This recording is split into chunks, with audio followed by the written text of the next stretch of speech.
meni onam Berlinde opa dedi. Opam umri davomida samolyotga chiqib ko'rmagan. Dadamni samolyotga chiqqaniga 40 yil bo'ldi. Uy, bola chaqa, farzand tashvishlari deb. Hayotda ham 80% inson samolyotga chiqish hissi qanaqa bo'lishini bilmas ekan statistika bo'yicha. Bir kuni shu ukamlar bilan maslahatlashdik. Keyin shu uyni keyin olamiz, mashinani mayli keyin olamiz. Ota-onamizni qayergadir dam olishga yoki bu yoqqa jo'nataylik deb surpriz qilamiz deb shu 14 kunlik umraga jo'natdik.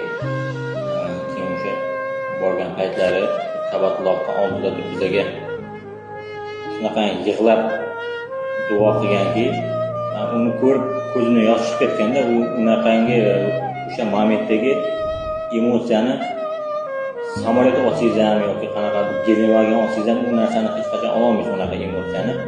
Bu narsani men maqtanish uchun yoki kibr boshqa narsalardan umuman yiroqman, yoki o'zimning fikrimni shunday narsalarni istab gapirib bermoqchiman.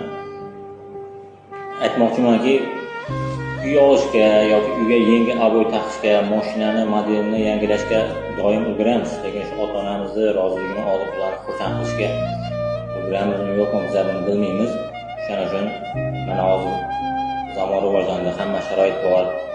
Ota-onangizni mana dam olishga jo'nating. Ota-onangizni o'zi uchun yashashiga hech bo'lmasa bir hafta imkoniyat bering.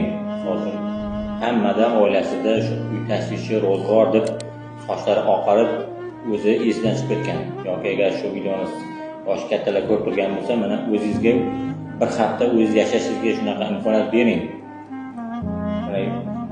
Farzandlar, bolalar ko'rib turgan bo'lsa, ota-onangizni yuboring mana dam olishga. Ko'rasiz, o'sha yerda turib sizga shunaqangi duo qilib rahmat aytadi. Qilgan rasxotingiz kamida 10 barobar, 100 barobar qaytadi. Chunki ota-onani roziligini olish, ularni xursand qilish menimcha har bitta farzandning orzusi.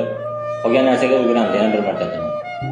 Ob'y olish uyga, yangi nimadirlar qilish yoki yangi mashina olib boshqa ulguramiz. Lekin kuşlar içimden düşümden uçmuş, yani derinden